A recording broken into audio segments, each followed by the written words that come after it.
Hi, my name's Heather. Welcome to my YouTube channel, Peas in a Pod. I wanted to create this channel to document myself and my boyfriend's journey over to living in Vancouver. So the first video I want to make is about how to apply for your IEC visa. So I'm going to do a 10-step process on how to do it yourself and to not go through an agency. So the first step is to do your research and to kind of get a feel for what your plans are for the next year. So bear in mind that once you do get the visa, you only have a year to activate it. So you need to make sure you're willing and ready to go within that time period. Step 2 is to see whether you're eligible or not. So if you go on to Canada.ca, as you'll see me scrolling through here, there's a few steps that you can go through and will come up with your answer whether you are eligible for and which visa you can get, because there are a few different working visas. The IEC is for a 2-year work permit visa, so it means you can work anywhere in Canada for the 2 years.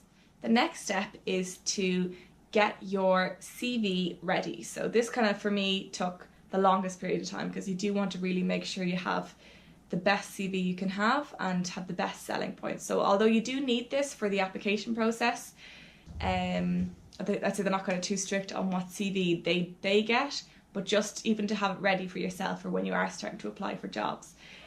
So if you you look up the various different types of Canadian formats, they kind of prefer to lean towards your outstanding achievements or the various accomplishments you made throughout your time at the job, as opposed to in Ireland, where we prefer to have kind of, a step-by-step list of the roles you conducted and what kind of skills you have.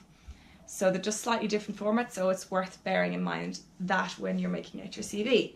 The next step is to gather all your ID documents. So you want to have a photocopy of your birth certificate, you want to have your passport or driving license as well. Obviously you need your passport at a minimum. And also you need to fill out a form called a family information form, which you can get from the Canada.ca website. You print it out, you fill it out by hand, and you scan it back in.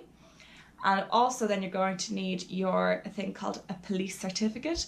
So this is just kind of like a step down from a Garda vetting. So it's just a rough kind of overall cert saying that you've had no convictions whilst living in Ireland. So for us it took 8 working days to get this certificate. Now bear in mind, if you have lived in other countries, you will need to get a police certificate for each and every country that you've lived in.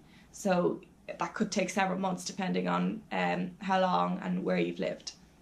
So the next thing we did is, once you've gathered all your documents, you're going to submit them to your profile. So what you have to do is you have to go online, you have to create a immigration profile, and then, as I said, it's a really simple process. It takes a bit of time, but the website is very good at just walking you through the various different questionnaires and the different files that you're going to need to upload, but that should be relatively quick once you have all your documents gathered together. So now you wait. Once you've applied and you've submitted all your applications, you're waiting for your letter of correspondence to come through.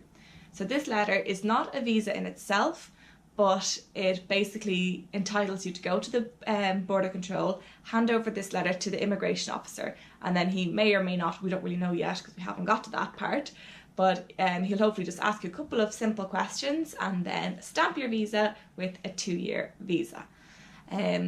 So also incorporated in the application process is your ETA, so that's what any visitor for Canada needs coming from Ireland.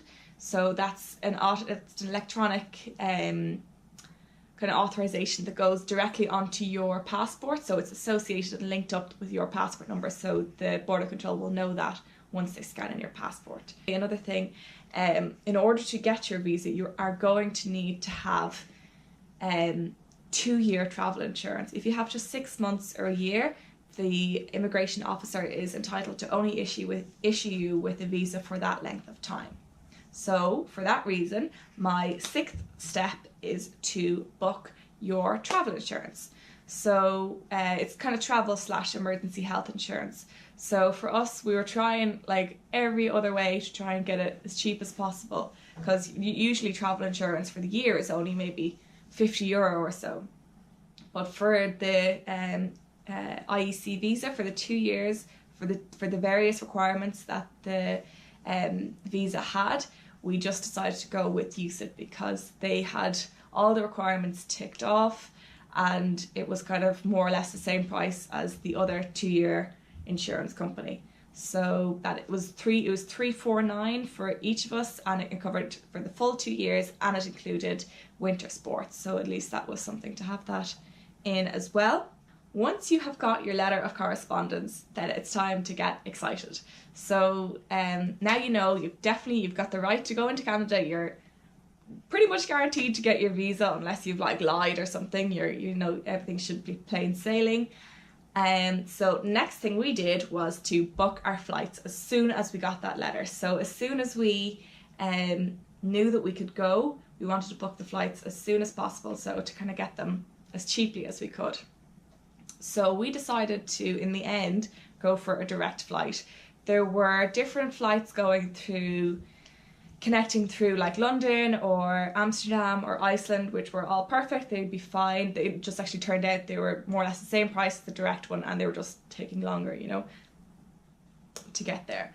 There were some options, cheaper options, to connect through Toronto, but when we looked into it, we just figured this would be far too much of a headache because it doesn't matter where your final destination is. Whenever you land in Canada, that's when the immigration officer will check all your documents. So if you don't have a big layover time, you could be really stuck with catching your connecting flight, because apparently it can take anywhere between 15 minutes and 2 hours to get your visa approved. So you don't want to have all that extra stress on top of already a big journey. So that's why we decided to just go for the direct flight, and then we only have to go through the whole border control issue once. So next thing we did was we decided to book 1 month's accommodation over there before we get there. So we actually went through Airbnb for this because it was just kind of handy, because it's a trusted website. You've got all your utilities, your Wi-Fi, everything like that is all included. So the reason behind this was that we didn't want to just have like a hostel for a week that we'd kind of be rushing around trying to find somewhere then straight away, or equally we didn't want to sign like a year or 2 lease for an apartment that we'd never seen in an area that we were unfamiliar with. So we kind of found like a month in an Airbnb was the best kind of medium between the two. Next step I have is to try and apply for as many jobs as you can whilst you're still here.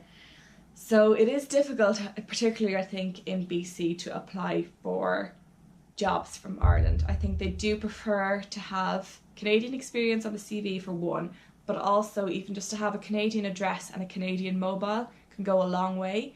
So whilst it's great to maybe get a few contacts up and running whilst you're here, and I think that's what the main purpose of sending out applications is, but I think most of the legwork will be done when we're over there. So fingers crossed that works okay. We'll update you again on that. Things you need to do is to get together all your different bills and to see what the notice periods are on cancelling your subscriptions. So like with our Sky bill, we had to give 31 days. With your ESB and your gas, we had to give 30 days. And generally with those utility bills as well, they want a final meter reading the day you're leaving, so that they can just deduct it from that. And also you have to give your notice to both your landlord and your workplace. So for your work, you generally have to give at least 4 weeks notice. That's the legal requirement. And then for your landlord, it depends on how long you've been in the property. If you've been there 6 months or more, it's 35 days, I think, yeah.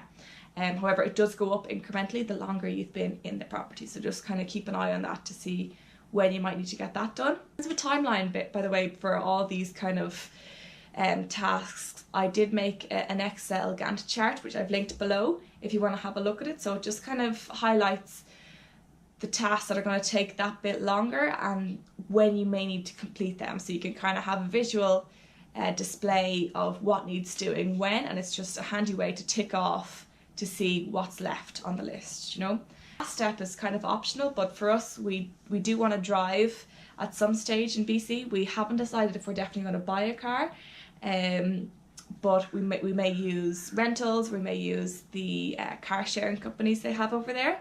But either way, you need to apply for a driving history record or a letter of entitlement from the NDLS, so your National Driver Authority, which they'll just issue with a letter stating your driving record. So if you had any penalty points or anything, that would come up there. If you'd had any accidents, all that sort of stuff. So just make sure that you're entitled to drive abroad. So again, with Canada and Ireland, we have quite a good reciprocal relationship. So for the first 90 days, you can drive on your Irish licence, no problem. After 90 days, however, you have to surrender your Irish licence in exchange for a Canadian licence. So you don't have to do any more tests or driving theory or anything like that. They'll just do a straight swap for you. So that seems pretty handy. I presume for a small fee, but hopefully it won't be too bad. And then vice versa, when we come home, we'll just swap our Canadian licences back for another Irish licence. So yeah, thanks for watching. I hope these tips were helpful. And if you have any questions about any of the application steps, just leave me a message and I'll get back to you. And also hopefully there'll be a part 2 that I'll film when we get over there and kind of seeing how all these steps and how the planning worked out in real life and if it did help us in the long run. So thank you. Bye-bye. With the police certificate and with your CV. So they're all the kind... Freddie, you're annoying me now because you're like... I don't want to interrupt you. Okay, it's fine. Sorry that I was talking about there. So... Oh, balls! I never even turned on the sound. No. I'll turn on the sound. They're gonna see you from there.